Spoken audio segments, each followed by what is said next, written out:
বাঙালির 12 মাসে 13 পার্বণ, আর সেই পার্বণের তালিকায় অন্যতম শ্রেষ্ঠ উৎসব হলো পহেলা বৈশাখ।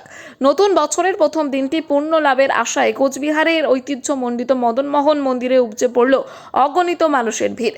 এদিন সকাল থেকেই জেলার বিভিন্ন প্রান্ত এবং প্রতিবেশী এলাকা থেকে কাতারে কাতারে মানুষ মন্দিরে সমাবেত হতে থাকেন। সকাল থেকেই মন্দিরের প্রধান প্রবেশদ্বারে লম্বা লাইন লক্ষ্য করা যায়। হাতে পুজোর ডালা, নতুন খাতা নিয়ে ভক্তরা সারিবদ্ধভাবে দাঁড়িয়ে ধৈর্য ধরে পুজোর অপেক্ষা করেন। অন্যদিকে দর্শনার্থী এদিন মদনমোহন বিগ্রহ দর্শনে আসেন। মন্দিরে পুজো দিতে আসা এক দর্শনার্থী জানান, বড়দের আশীর্বাদ আর মদনমোহনের চরণে প্রণাম জানিয়ে নতুন বছরটা শুরু করা আমাদের দীর্ঘদিনের রেওয়াজ। ঠাকুর যেন এই বছরটা সকলের শান্তিতে কাটাতে সাহায্য করেন, এই কামনাই করলাম। সব মিলিয়ে নববর্ষের প্রথম দিনকে কোচবিহারের মদনমোহন মন্দির চত্বরে যেন এক ক্ষুদে মিলন মেলায় পরিণত হয়েছিল। আমি কুচবিহার রাজবাড়ি স্টেডিয়ামের কাছ থেকে প্রত্যেক বছর কি মদনমোহন মন্দিরে নববর্ষের প্রথম দিনে আসা হয়? হ্যাঁ, আসা হয়। আজ কি প্ল্যান রয়েছে?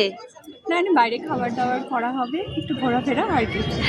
পুজো দেওয়া হয়ে গেছে? হ্যাঁ, পুজো দেওয়া হয়ে গেছে। কখন এসেছেন? একটু আগেই এসেছি। কি নাম বললেন আপনার? মন্দিরা সাহা। নতুন বাজার।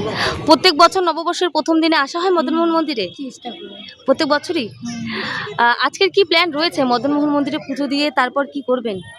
এই তো পুজো দিয়ে ঘরে যাবো, এলাম সকাল থেকে পুজো দিয়ে তারপরে কি প্ল্যান রয়েছে? আর এমনি কিছু প্ল্যান নেই। ছেলে হয়তো বেরোবে সন্ধ্যাবেলায়। কি নাম আপনার? আমার নাম জবা সরকার। আমি তো কুচবিহার সুভাষপল্লিতে। প্রত্যেক বছর নববর্ষের প্রথম দিনে, বছরের প্রথম দিন আসা হয়? হ্যাঁ, আসা হয়, আমি আসি। আজকের কি প্ল্যান রয়েছে? পুজো দেওয়া হয়ে গেছে? পুজো আমি বাড়িতে দিয়েছি, এখানে সময়ের অভাবে সময়কে ধরতে পারিনি, তাই জন্য আসলাম মদন ঠাকুরকে প্রণাম করে যাই, মায়ের মন্দিরে একটু প্রণাম করে যাই। হ্যাঁ, যাতে আগামী বছরটা খুব ভালো যায়। হ্যাঁ, পরিবার পরিজন সবাইকে নিয়ে যাতে সুন্দরভাবে থাকতে পারি। এছাড়া হ্যাঁ, প্রত্যেকেরই যেন ভালো হয়। হ্যাঁ, যারা যারা এসছে, যারা যারা আছেন, প্রত্যেকেরই যেন আর কি প্ল্যান রয়েছে? খুব ভালো যেন যায়, সবারই যেন ভালো যায়। আর কি প্ল্যান রয়েছে? আজকে কই যাবেন? আর কোনো প্ল্যান নেই, এখান থেকে বাড়িতে। কি নাম আপনার? অনুরাধা দাশগুহ। নববর্ষে কি আসা হয় মদনমোহন মন্দিরে? প্রতি বছরই আসি, প্রতি বছরটাই আসি। যে কোনো শুভ দিনের শুরুতেই মদনমোহন মন্দিরে পুজো দিয়ে কি দিন শুরু করা হয়, সেহেতু নববর্ষ আসা হয়। হ্যাঁ, নববর্ষ বছরের প্রথম দিন শুরুটা আমরা মদনমোহন বাড়ি দিয়ে, মদনমোহন হচ্ছে আমাদের প্রাণের ঠাকুর, সেটা দিয়ে আমাদের শুরুটা হয়। এরপরে কি প্ল্যান রয়েছে? কই যাবেন? কি করবেন সারাদিনের? এই এখান থেকে একদম বাড়ি, মার আসলে বয়স হয়ে গেছে, এখন আর সেরকম ঘোরাটোরা তো সেরকম হয় না। মাকে নিয়ে এসছি মদনমোহন বাড়িতে, প্রতি বছরের না এবারও এসছি। আচ্ছা, কি নাম আপনার? আরতি পার, বাড়ি কোথায় বললেন? কুচবিহার গুঞ্জুবাড়ি, শ্যামাপ্রসাদ করলেন।